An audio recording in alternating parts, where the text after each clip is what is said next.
ॐ अज्ञानतिमिरान्धस्य ज्ञानाञ्जनशलाखया चक्षुरुन्मिलितं येन तस्मै श्रीगुरुवे नमः। नमो विष्णुपादाय कृष्णप्रेष्ठाय भूतले श्रीमते भक्तिवेदान्तस्वामिनिति नामिने। नमस्ते सरस्वते देवे गौरवाणी प्रचारिणे निर्विशेषशून्यवादी पाश्चात्यदेशतारिणे। जय श्री कृष्ण चैतन्य प्रभु नित्यानंद श्री अद्वैत गदाधर श्रीवासादि गौर भक्तवृंद। हरे कृष्णा कृष्ण कृष्ण हरे हरे, हरे राम राम राम हरे हरे। हरे Krishna. Thank you very much, Prabhu, for the auspicious start. So, Prabhu, as we are beginning with the new chapter, that is the 14th chapter, three modes of nature. So, can Yes, you give us a brief overview how this chapter will flow? sure, true. Uh, this is a very interesting chapter, and it is leading up from the discussion which Krishna and Arjuna were having in the 13th chapter.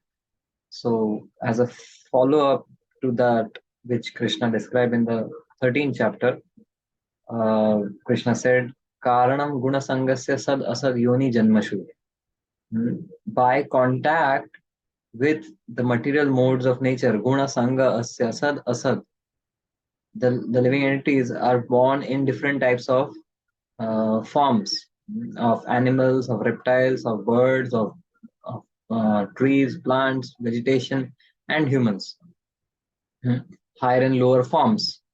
So, based on that, taking clue from that, the Krishna is actually giving a further uh, detailing of these modes, right? Because when Krishna is saying by contact of these modes, one takes birth in this world in different species of life and is activated to perform different functions.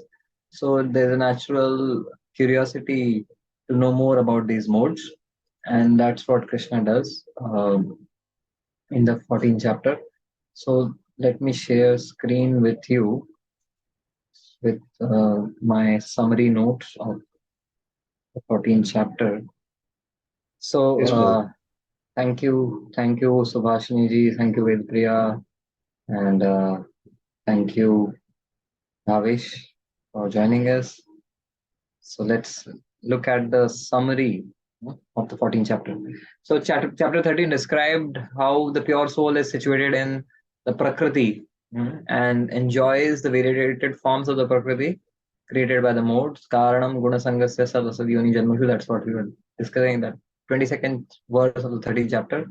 And so in this 14th chapter, Krishna will unpack these three modes, their characteristics, their working, the results of each of these modes, and then also how can one be freed from these modes.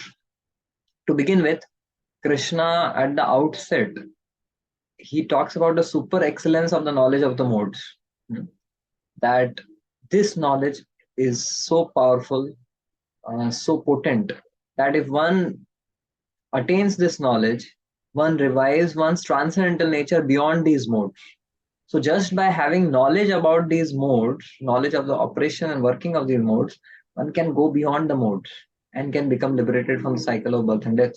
So, this is those who are teaching, this is something to learn about teaching also, because before any subject is taught, hunger has to be created for the subject matter, isn't it? Yeah. So a good teacher creates hunger for the subject. A good teacher increases the appetite, talks about the glory of the knowledge, uh, and thus creates interest.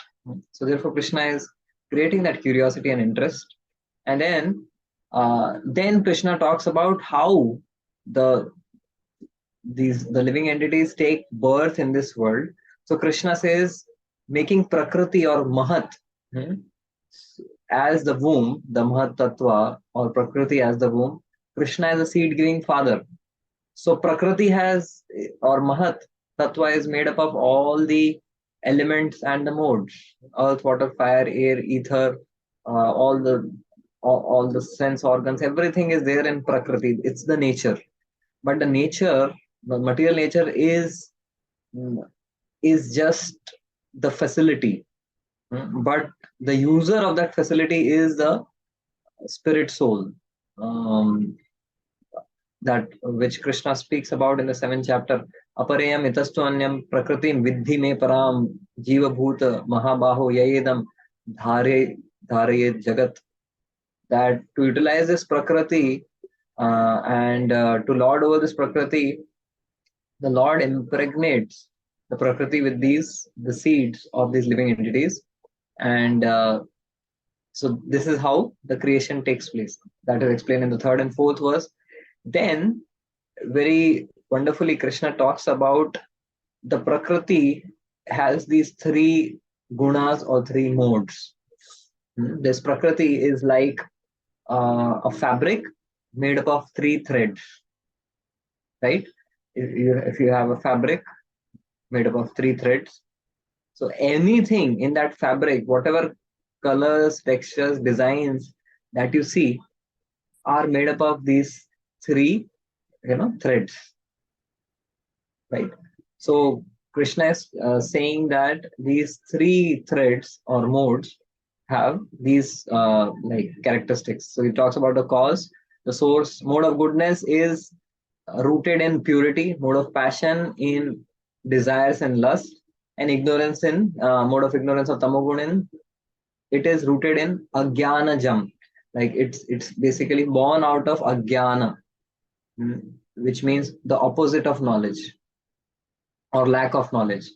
So that's where, when there is lack of knowledge or there is ignorance, that is the breeding ground for tamagun. When there are unlimited desires and lust, that is a breeding ground for mode of passion. And when there is purity at all levels, at level of thoughts and actions and words, that is a breeding ground for goodness. And then Krishna talks about what are the symptoms. So Krishna says the symptoms of goodness. Let me just minimize this. Yeah. The symptoms of goodness are enlightenment, freedom from suffering. So Krishna says, Prakashakam Anamayam. That goodness creates enlightenment, knowledge, perception, awareness, cognition. These are all functions of goodness. Anamayam means there is mitigation of suffering. So these two are characteristics of goodness. What are the characteristics of passion? Hankering and attachment for sense objects. Trishna, Sanga, Samudbhavam. So when there is lust, when there are unending desires, then there is Trishna or hankering to attain and fulfill one's desires. And once you receive the sense object which you are desiring, you get attached to it. So you have a hankering. So say if you have the desire to have a limousine or a Mercedes or a big car, you have that desire. Although right now you may have a Toyota, a very nice car, but then that desire doesn't end. Previously you had a Maruti, but then you wished you will have a Toyota. But then now that you have a Toyota, you want a Mercedes. But there is hankering for that car, and then you develop attachment once you get that object, right? So these are the characteristics of mode of passion. And mode of ignorance, its characteristic is illusion. Mohanam sarvadehinam.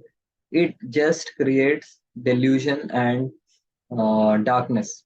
In darkness, you cannot see anything, you cannot do anything. In mode of goodness, you can see things, enlightenment. In mode of passion, you do things, right? You do a lot of things. But in ignorance, you neither see anything nor you do anything. You are just lying, deluded. And all of the three are binding in their own ways. Mode of goodness binds one to happiness and knowledge which arises. Mode of passion, it binds one to fruitive action, and mode of ignorance binds one to inattention, laziness, and sleep. So this is basically the summary of this section. And the next section comes about where Krishna is saying that don't think that these three modes are passive. All of these three modes are like three political parties which are fighting amongst each other to establish their supremacy, to decide who will reign supreme. And therefore, there's a constant competition going on among these modes. And then he gives symptoms. How will you know if mode of goodness has been victorious? So he says all gates of the body are illuminated by knowledge. So there are 9 gates or 9 openings in the body, which are are our gateways to the outside world, right? That is how through these 9 gates, we interact with the world. The eyes, the 2 eyes, the ears, the nose, the mouth, right? The anus. So these are the 9 gates. And when there is mode of goodness, predominance of mode of goodness, when goodness is victorious over passion and ignorance, you have illumination, which means that you are conscious about what you intake within you through these senses. You are very cautious that you don't want to intake any food which is not good for you. You are there is there's awareness at all levels, at the level of health, at the level of mental well-being, at the level of spiritual well-being. So you are very cautious what you intake through your mouth, through your eyes, through your ears, right? Whereas mode of passion, when it is victorious, then the person will be seen to be characterized by greed and a lot of hard labor, fruitive activities, strenuous endeavor, uncontrollable desires and hankering. And when mode of ignorance is victorious, then there is absence of discernment, inertia, madness, and illusion. So these are the symptoms of victory of each of these modes. And then now Krishna says, what happens when a person, what is the destination of a person who is living his life and dying in mode of goodness? Urdhvam gachanti sattvastha, that a person in goodness goes to higher planets. Madhye tishtanti rajasa, those who are in passion, they stay on the earthly planets. Adho gachanti tamasa, those who are in ignorance, they take birth in lower species or in the hellish planets. And then Krishna talks about the experience of one in goodness, passion, and ignorance. So he gives a complete um, mapping of what is the outcome, what is the experience of someone who is primarily in goodness, so that we can choose. The mapping is given. Now we need to choose where do we want to fit ourselves. So if we want to fit ourselves in here, if you want to get an experience of sorrow, then let's choose mode of passion. If you want to have an experience of ignorance, let's choose mode of ignorance. If you want to choose pure happiness, we need to choose and adapt, mold our life with goodness. And then Krishna talks about, now he has very nicely explained about the 3 modes. In this next, the remaining verses, he's talking about going beyond these modes. So someone who transcends these modes, what is his vision? And Arjuna actually inquires that what are the symptoms of a person who has transcended the modes? And then Krishna tells that such a person, he remains aloof of the byproducts created by the 3 modes: illumination, attachment, and illusion. So whether he is not bound by either illumination or knowledge, nor bound by attachment, nor by delusion. He just knows that these are the modes working. I am not the doer. And then he is equanimous. He is not agitated by dualities. At the level of the body, at the level of body, the dualities are sama lostrasma kanchana. Whether one sees a stone, gold, or dirt or earth, dust, it doesn't create any vikar or transformation in one's emotions. Not that if I see gold and I develop attraction for it, and not that I see dust and I develop aversion for it. Okay, These are permutation and combination of the same modes of nature. And there is no transformation or duality at the level of body and at the level of the mind. Whether it is sama, dukkha, sukha, tula, priya, apriya, whether it is happiness or distress, palatable or unpalatable, one just doesn't see the externals, one sees the modes which are running behind. Hmm? And at the level of duality, at the level of ego, praise and criticism, friend and enemy, tulya ninda stuti, one is equal at those levels also. And then Krishna says, now these are symptoms of someone who has gone beyond the modes. But how are you going to go beyond the modes? Krishna says, Mam chayo avyabhicharena bhakti yogena sevate saguna samatitaitan brahma bhuyaya kalpate. One comes to the platform of Brahman, one transcends the three modes by avyabhichareni bhakti, which means unalloyed devotional service. So in this way, Krishna gives the description of the modes and the prescription of how to go beyond the modes. So both the description and the prescription are there. Thank you very much, Prabhu, and you made us visualize the entire chapter in a very beautiful way, and the description and the prescription, that was so beautiful to understand. So, if I may, so can I ask my questions I have? Yes, Prabhu. Prabhu, in today, in the entire humankind's history, there's always been the battle between the conservative side and the liberal side. And especially when we look at today's day and age, the liberal youth always wants a free world uh, without any intervention by any of the things like spiritual or religious doctrines or cultural dogmas or political manipulations. They want to make their own choices free from all these things. So, is this dream? So, can this dream be realized any day? What do you think about it? Phil? Yes, this dream can be realized and should be realized, but not by the means which they may kind of imagine or kind of expect. Hmm. So when we are talking of a free world, so the world which is made up of three modes or three gunas, and three gunas means guna in Sanskrit means ropes. So the world which is made up of ropes, you can't expect a free world in a world made of ropes. And that's a utopian idea. Talking about the Shastra. So this material world is called Durga or a fort, and the superintendent of this fort is Durga Devi, and she is holding her trident, which has Adidevik, Adibhautik, and Adhyatmik Klesha, through which it is tormenting the living entities. So why is it that living entities are in this material world, which is so much bound by these three modes or three ropes of Sattva, Raja, and Tama? Because this is a Durga or a prison house.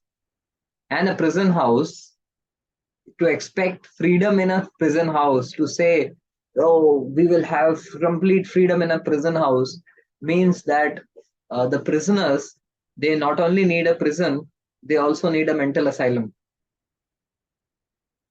Yeah. So getting real about the world we are living in, Krishna says that these three modes are binding everyone. And in different ways, we are conditioned internally by these three modes, right? Although externally, you may be able to, with various sorts of activism, pacify yourself by eliminating the external rules and regulations of the world.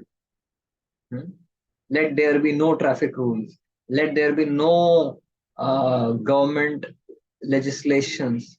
Let there be no ethical or moral obligations. Let there be no family obligations. Let there be no religious codes. Externally, you may get rid of all all these rules and codes of conduct. But what is driving you is a set of conditionings internally. Although externally there is no control, internally there is a very solid controller, a control system which is sitting in the form of these three modes, and we are helpless to act based on these three modes. So generally, when we are talking of a prison, it's by default accepted that there are shackles, there are bars. So now when I am talking of this material world as a prison, as a door, you may ask, where are the bars? Where are the shackles?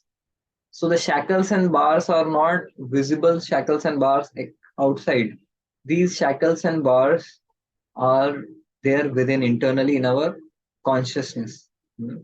So does that those shackles are fitted within our mind through these three modes, and we are conditioned and helpless to act based on the modes with which we have been programmed based on our past actions, right? Anything you take, whether it is, you may talk of, oh, we want a free world where I am free to make my choices. So externally there may not be no influences, but internally if I am driven by ignorance, my free world would comprise of free drugs, free alcohol, free sex. So who decides that? It is the operating system of ignorance, of tamogun, which is forcing me to say that I want a free world with these things. But I am not free to choose them. I have been conditioned and forced to choose these things, although they are going to lead me into the darkness of ignorance, although these are going to lead me to delusion and animalistic life. But I think I am free because I don't have the understanding of what makes me desire these things. It's our inner conditioning based on tamogun. If someone is conditioned by passion, their free world would constitute of lot of money, lot of sense enjoyment, lot of prestige, power, position, all of these things. But why do I hanker for all of them? Not because I am free to do it. This is because my operating system within is that of passion. And similarly, goodness. So Krishna says even goodness binds one. Although a person in goodness may say, I am better than these other two guys. But then goodness binds one with the perception of happiness and knowledge. I am peaceful, I am happy. I am not tormented by such desires as passion, and I am not in delusion like the one in ignorance. So therefore, one is bound by these three ropes. And how do you know if you are bound? When you are bound? When you can't act in a way you desire, or when you try to break free. When you try to break free. So the day you try to break free, that time you will realize कि अरे भाई ये rope मेरे ऊपर बंधा हुआ है. जब तक we are happy with that rope. If we are bound by ignorance and we are happy with the rope of ignorance, we will not feel the weight of that shackle and chain. But the day you try to pull yourself out of those activities of ignorance, such as drugs and all of these things, then you will realize it's not easy to break out. I am bound. And similarly, someone who is in passion, the day they try to break free, that's the day they realize कि भाई I am bound. So I'll tell you a short story that how these modes, they are internally binding us. Although there are no external visible chains, but internally these modes are very much binding us. There was an elephant, hmm, where he was captured uh, by a circus when he was small. So this small elephant, baby elephant, was pulled into the circus, right? And initially, even though it was a baby elephant, it was quite stubborn and didn't want to be subjected to um, restrictions and subjected to a cage. It wanted to break free, and therefore it was trying very hard. So what happened? They chained him with iron chain on his leg, and it was very uh, tightly fastened on his leg, so that even if he would move an inch, he would have to wince in pain, because that would cut through his flesh. The chain would cut through his flesh. So he tried very hard to pull out of that shackle, but the more he would try, the more he would bleed. And then and he was starved. He was not fed anything. So after days and days of such uh, attempts to break free, he resigned to his um, the condition of being bound by that shackle. And then he said, I am yours. Do whatever you want with me, but give me some food. That's it that I want. So then they fed him food, and then he was fine. But then, as time progressed, what the Mahavat did, he released the chain. He released the chain, but the elephant didn't move out, because the chain was now not on the leg. The chain was here. And one fine day, the entire circus tent caught fire, and everyone ran helter skelter.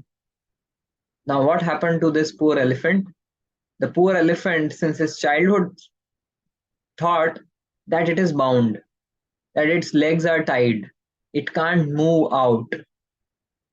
So, although those chains were removed in his childhood, but the influence of those chain in the childhood and the trauma of that chain cutting through his flesh, the trauma of the more he would try to break free, the more the pain would be, that he equated his existence to being bound. And so when this fire was reaching near him, he didn't run away. He submitted to that situation, because the chain was not on the leg, chain was here. So similarly, in this material world, we are bound by chains of goodness, passion, and ignorance, which are externally not necessarily, uh, kind of binding us, but our consciousness is bound by these chains. Thank you for that. The story was a very, very inspiring, touching, and at the same time giving us clarity on what the situation of our current reality is and how it looks like.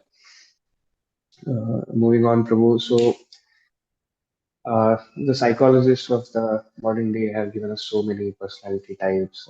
There's the humanitarian personality type, there's the psychoanalytic, the socio-cultural, and the trait one. And there are so many personality types which the psychologists have given us, and it's getting updated as well as we speak. So, does the Gita offer any kind of personality type? Oh, yes, there are many personality theories abound, and many personality types which are being talked of.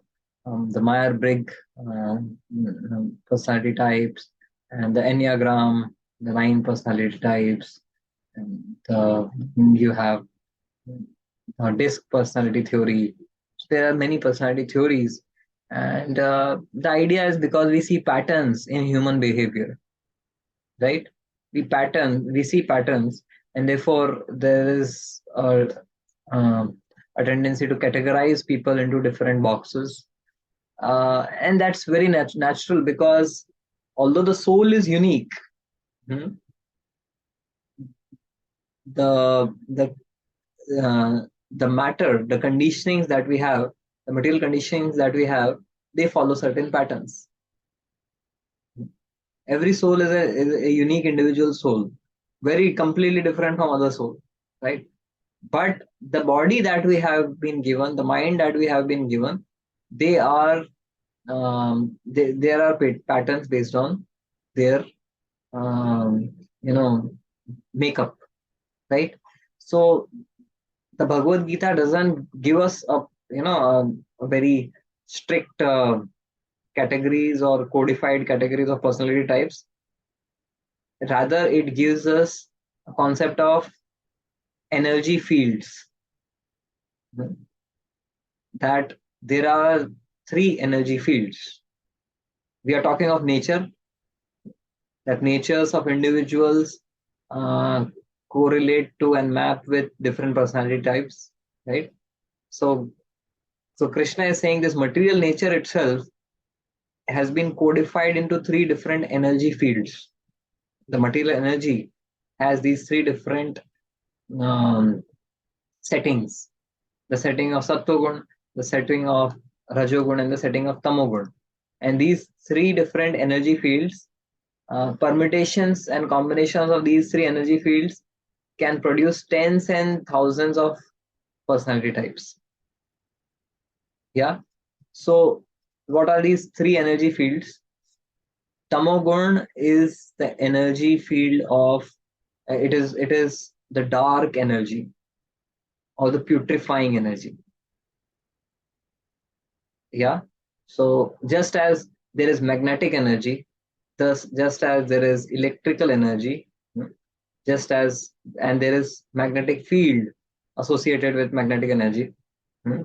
So similarly, there is this energy field of ignorance, passion, and goodness, which are like consciousness energy fields. So which are in the realm of consciousness. So ignorance is the dark energy or the putrefying energy, which causes delusion and destruction. तो तमोगुण जब इस संसार का विनाश करने का समय आता है तो तमोगुण को एक्टिवेट किया जाता है, right? So it creates darkness and destruction. Rajogun is a passionate energy. It is a driving energy, which is responsible for creation. And therefore, this energy is characterized by desire and distractions also. Because there are so many desires that you get distracted amidst all of those desires. And goodness is the directional energy or the discriminating energy or the purifying energy. So, and what does it cause? It gives direction to the life, and it gives us a discipline in life. So, ignorance is the dark energy or the putrefying energy. Passion, Rajogun, is the passionate energy or the driving energy. Goodness is the purifying energy or the discriminating energy, which gives us discrimination, direction, and discipline in life. Yeah, and if you look at it, the entire world can be categorized based on these energy fields. Anything in this world is based on these three dimensions, all three energy fields. Even if you look at the animal kingdom, there are animals in Tamogun, there are animals in Rajogun, there are animals in Sattvagun. So, and there is in the entire food chain, everyone has an important role to play. So unless one has that tamo energy, one cannot do that work in this food chain. So, for example, one animal, like I'll cite some examples in the Tamogun. So you have the hogs, the pigs. Now, what is their work in the food chain? That whatever is the excreta, to recycle it. So the excreta and the waste of other species becomes the food for the hog. But in order to be able to, the thought itself is so alienating that, okay, eating the stool of some other animal. But for if you place a halwa bowl and the stool bowl, the hog will munch upon the stool bowl. Now, how is it? Now it isn't definitely it's a need to create the complete symbiotic cycle in the nature. You need someone to consume that stool also. But then the entity which will consume that stool will have to have a certain level of consciousness, a certain level of low consciousness or low awareness levels, at which it doesn't have any qualms or problems with eating stool. At which one sense of smell is kind of tuned in to find pleasure in that stench, right? So yes, what we are saying is that in material in the material nature, there are different roles, and for different roles you need entities with a certain energy field to do that role. So the hog, and then other examples are say the maggots which crop up when there's a dead body. From nowhere these maggots come and decompose. Then there are the rats in the Mumbai local train stations, big rats. The kind of conditions that they live in, go into the nalas, and so you won't think about doing that, but for them that's their playground. They are having fun time. So pythons, rats, scavengers. So these are all from the animal kingdom who are in ignorance, and their role suits to that energy field.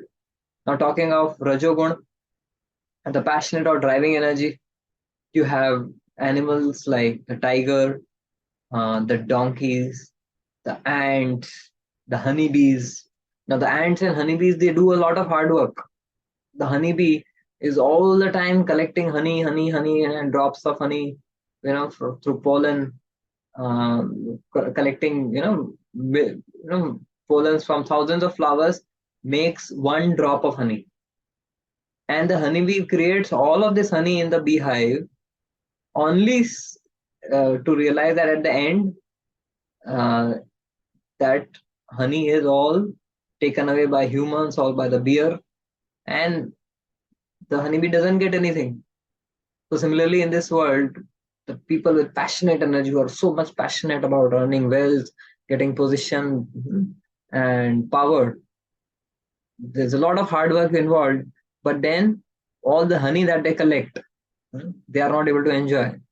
And then you have, 350 crore one fine day, kind of found on someone's cash. Right? Yeah. So that's how there's so much hard work involved. And then sattva gun is a purifying or discriminating energy. And then there are animals, the cow, the dolphins, the swans, and these are all in the animal kingdom who have this discriminating energy. The cow, when it grazes, it is said and documented that if a family member hmm, uh, is having a certain disease, the cow will go and graze on particular herbs which are cure for that disease. So they have discrimination, and the cow is very empathetic being. Yeah, has a lot of empathy. So, and similarly, the swan, they have discriminating power of to separate milk from water. So we see that these energy fields, they operate, they are everywhere from the animal kingdom to the human kingdom, and anything that we see around us is programmed as per these energy fields. So whether it is our taste, our music sense, our music choices, our dressing sense, our driving sense, everything is codified based on the energy field that we are operating in. Someone who is in goodness will have a completely different set of behavior and conduct. Someone who is in passion will have a completely different set of behavior and conduct, and ignorance will have a different behavior and conduct. And then there are multiple permutations and combinations possible, just as the three primary colors red, green, yellow, they combine to form all the different variations of colors. So these three energy fields, they combine to create all the different personality types that we see. So now that you say, you can see so many types and so many combinations, and when we try to look carefully, we can see how these three modes are uh, playing their roles in each and every aspect of this material world. Coming to this material world, there are so many issues for a human being to deal with. Uh, their health issues, that is either physical health issues or mental health issues. And when we look at how the human history has been, all these issues, diseases are on a rise constantly. The physical health issues, diseases like cancer or diabetes, they are constantly increasing, and we have more and more new diseases coming up. And at the same time, uh, human beings have to deal with their mental health issues as well. So many people are dealing with anxiety, PTSD, or bipolar disorder, and many more diseases or disorders. So, what is the root cause that you would say is the cause for such lifestyle diseases that are on the rise? Mhm. Okay, so especially it's a fact that in especially in this 21st century, the the diseases and that we are encountering in the world today, they are proportional to the scientific advancement that we have made.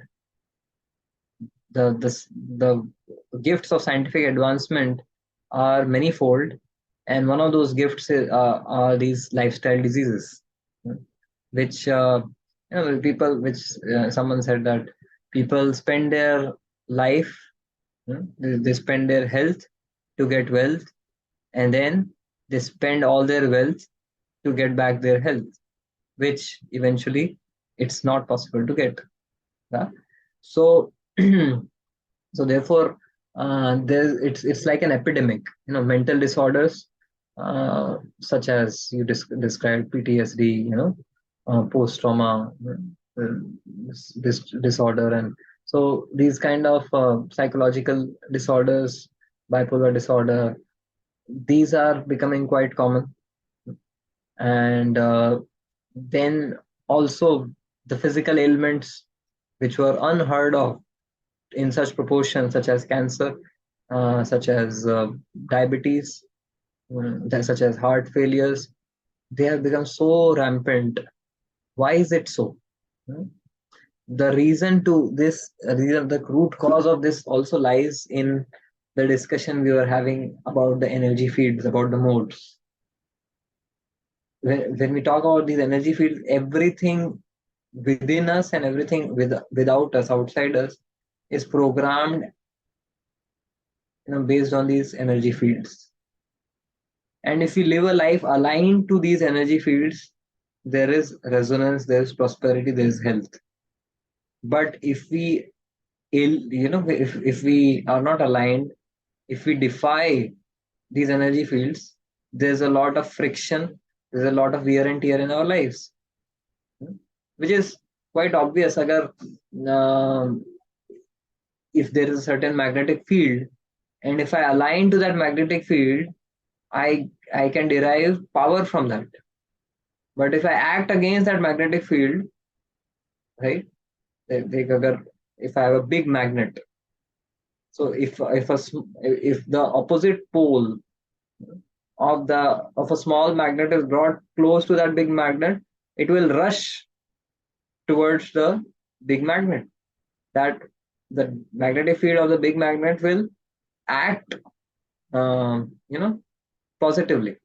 Whereas if I hold the like pole towards this big magnet, it will repel it with greater force. So everything in this universe is aligned, is programmed based on Sattva, Raja, and Tama. And if I lead my life aligned to these energy fields, I will get rejuvenated and enlivened in my life. But if I fight against these energy fields, then I'm going to get exhausted, get burnt out very soon. and that is what is happening. So when we talk of energy field outside, what do we mean by that? The time factor. The day in itself is divided into these energy fields. The early morning time, uh, say you can say, uh, from 2 o'clock to 8 o'clock. That's the time of goodness. Then from 8 o'clock to 6 o'clock is time for passion, and from 6 o'clock in the evening to 2 o'clock again in the morning is time for ignorance. And by nature's way, the nature's law, this is called a circadian clock. Our inner bodily biological clock is aligned to this, kind of arrangement of nature. So when the time of morning goodness from 2 to 8 in the morning is a time very conducive for enlightenment, reflection, introspection, meditation, wellness, all of these things. But if someone is just sleeping during that time, one is losing out on, rejuvenating one's mind, right? And during the daytime, like, there is a time for passion, right? From 8 o'clock to evening 6 o'clock, right? And then from 6 o'clock to morning 2 o'clock is the time for ignorance, where gradually as the sun sets, your body gives indications that now you should also set. You should also take rest. You should gradually unwind from the action of the day, from the passion of the day, and settle into rest mode. But then um, the city wakes up in the night. And we are very proud to say that Mumbai kabhi sota nahi hai. But then what happens to the body, right? The body is programmed, the energy field of night is meant for sleep, rest, rejuvenation. But then if you use that time for watching Netflix, for social media, for partying, you are losing out your time for rejuvenation. Hmm? So this is one major cause for health disease epidemics that we are seeing. And another thing is the energy field within. So everyone is born with a certain psychophysical nature, certain combination of these energy fields, sattva, raja, tama. And the varnas, the different varnas were also defined based on sattva, raja, tama. Someone who is primarily in goodness is uh, is is fit for doing the role of a brahmana, which is an educator, which is a teacher, right? Someone who has goodness mixed with substantial passion, they are fit for the role of a kshatriya, an administrator. Someone who is having a lot of passion, but with some ignorance, some sort of desire, some tendency to accumulate. So that is a Vaishya, or a businessman, or a trader. And someone who has primarily ignorance with a little bit of passion and a little bit of goodness, that is a Shudra, or someone who is good at art, someone who is good at labor, someone who is good at um, you know using one's craftsmanship. So therefore, if we are not able to, if we have certain psychological, psychophysical field settings within us, and we act against it, someone who has the nature of being a educator, someone who has a very in goodness, someone who is meant to have a very simple life, if they get into the corporate world, it will be a disaster for them and for the corporate world as well. Yeah, even though they may fake it till they make it, but then it will have a toll on their health, on their mental well-being. There will be burnout. There will be a lot of exhaustion, right? So that is another cause of these lifestyle disorders that we are seeing, that we are fighting against our own inner energy fields. Yeah. So if we want to maximize our potential and performance and health, we need to align ourselves to the energy field within, as per our psychophysical nature, and also align ourselves to the energy fields outside, which is, aligning ourselves to the circadian clock. As the biological clock progresses, we should also, progress, with activities in the day. So yes, these are some thoughts on how we can deal with these lifestyle diseases and minimize them. So understanding our nature and aligning to that, and eventually trying to elevate ourselves to the best possible way is the solution. Thank you very Yes. much, Prabhu, for patiently answering all my questions. So, if we have time, can we have the audience questions as well, too, now? Yes, let's take some questions if there are any. And you can type it in your chat box, or if you feel free to unmute as well. So, Hare Krishna, Prabhuji. Hare Krishna, Vidpriya. Yes. Prabhuji, I have a question about the energy levels and how we align our lives to match with those energy levels. So sometimes, college-going children or youth, especially during exams, we can't. It's not really practical to align with those energy levels, and how to get back to this schedule, how to manage with that, Prabhuji. Okay. So uh, yes, we understand that there are exceptions in life, but exceptions can't become the rule. So yes, you may have periods where you have exam time, some competitive exam, where you need to cover a lot of syllabus, which is also, uh, mm, I would say, a bad gift of the modern civilization, that you have to mug up a lot of things and reproduce them in a very short period, which won't stay with you more than a week after the exam. So you are just bluffing yourself and bluffing the world that you know them. So and therefore you can't help but do night outs for 1 week and somehow mug things in and vomit them out in the exam. So okay, yes, accepted that that may be the need of the day, but that's an exception, and we should prepare ourselves in such a way that as far as possible we need not do that. But even if we are if we have to do that, we should be like a spring. When a spring is elongated, it is pulled, it is waiting for the time to come back to its natural position. Yeah.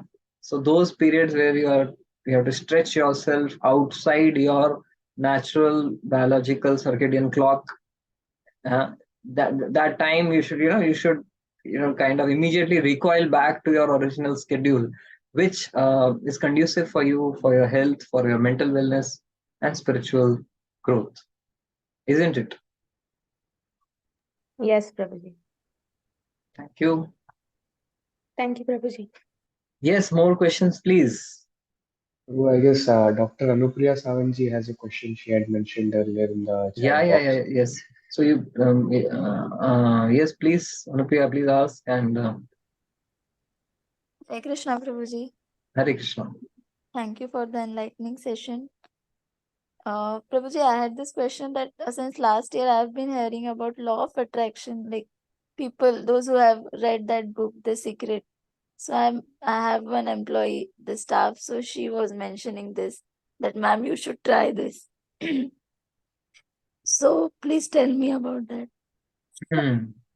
Okay, so There is a book by Rhonda Byrne saying, talking of law of attraction, and the idea is that you can attract anything that you want in your life by Yes.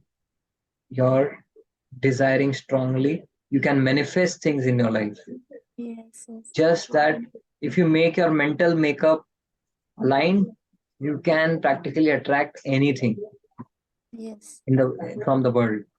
So while I heard Swam Bhagwan Keshav Maharaj very beautifully Yeah, I too heard his lecture. responding to this, and which actually kind of opens up much deeper perspectives and shows that how Bhagavad Gita has much deeper insights into things. And people, when when they just open up one layer and just present one layer of truth, that itself becomes so appealing to people that they go gaga over it, that yes, this is so great, and millions of books are being sold.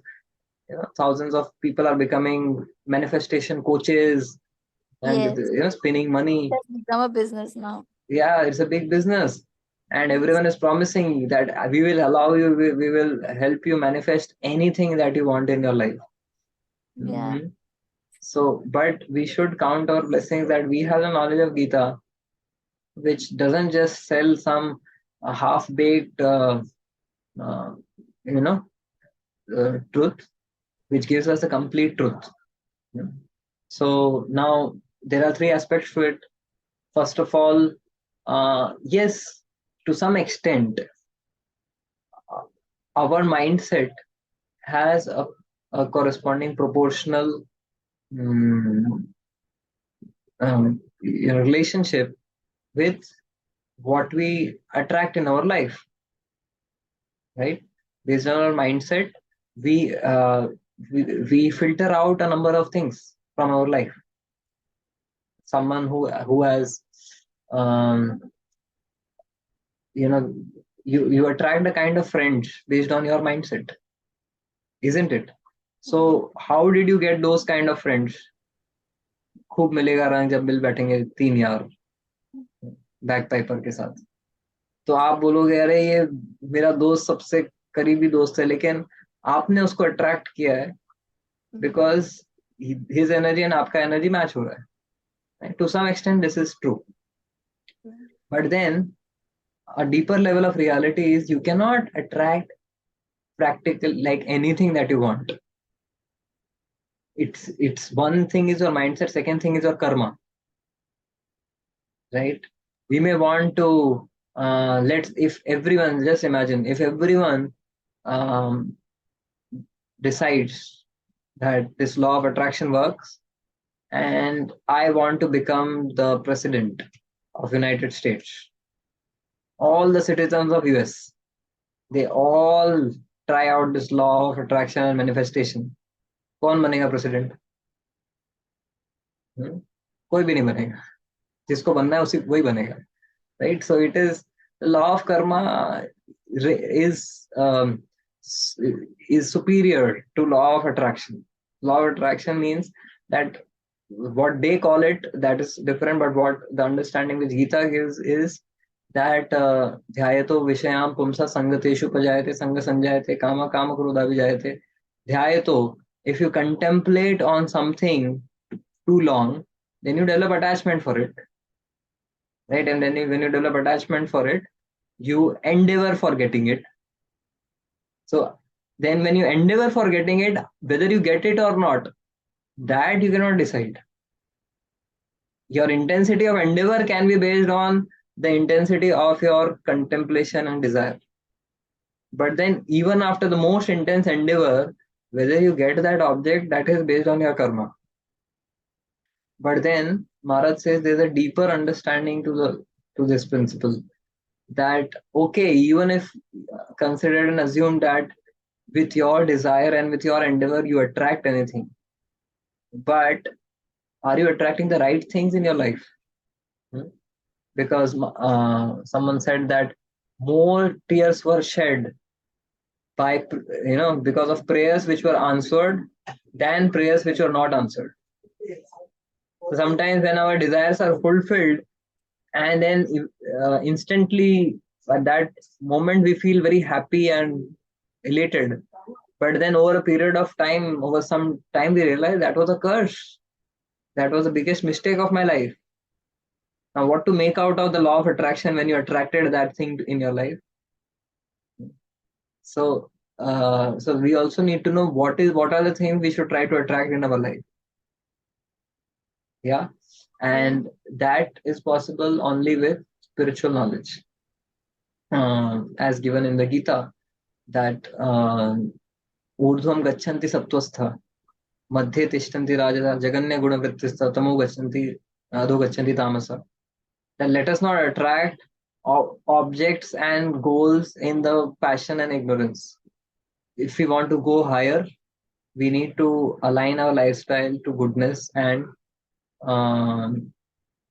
pure goodness, bhakti. Yeah, so that's about the law of attraction. But the highest is to get attracted to the all attractive Krishna. And that in that case, law of attraction works.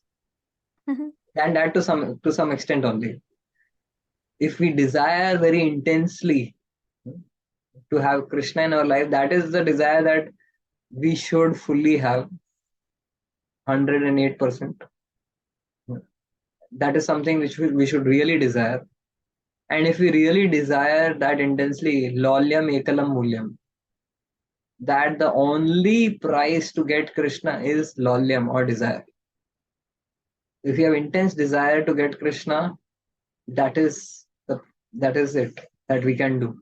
But then even after having intense desire and endeavoring to show our desire to Krishna, Krishna is Swarat. He will choose to give himself only when he decides to show his mercy. So even their law of attraction has a condition supply. Yeah. How to realize this, Prabhuji, that Krishna has revealed himself? Krishna is revealing himself to us by telling us in the Gita that man mana bhav mad bhakto, mera man mujh mein lagao, mere bhakt bano. So he wants us to make him his goal as the goal of our life. So that is already revealed. Am I clear, or you wanted to ask something else? No. Okay, so any other question? Mansi, आप भी एक question पूछ लो so that we have or you want to share some thought? Harivar Prabhuji, actually मेरा भी if you remember, I had this question bank that you used to say. तो अभी मेरा question bank तो अभी फिलहाल close है. ओ कृष्णा, सारे क्वेश्चन आंसर हो गए क्या? नहीं, ऐसा नहीं है, because I was like very busy in preparing for my exams and stuff, so because of that. So ठीक है, तो अभी आप रिफिल करते रहना. हाँ, we will try to address your question bank next session I will have some questions for sure. Yes. Okay, thank you. Vinay bro, anything from your side? Else we will pause for today. No, Prabhu, nothing, no questions. Thank you. Prabhuji, one last question. Okay. How to like stay in goodness if the world around us is not in goodness? Like how to stay motivated to stay in goodness? Okay, so how do we stay in the mode of goodness? How do we, although the surroundings are permeated with passion and ignorance, how do we ourselves create an energy field, an energy shield of goodness around us? So it is difficult, but it is possible. And by choices, by making the right choices, by creating the right environment around us, we can create that shield, that micro environment around us of goodness. starting with our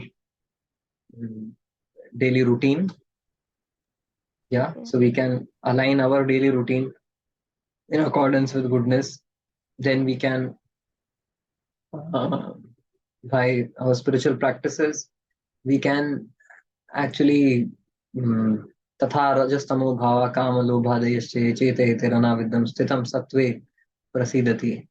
By performing devotional service, by the acts of Shravanam Kirtanam Vishnu, what do we do? What we do even essentially is Rajas Tama Bhava.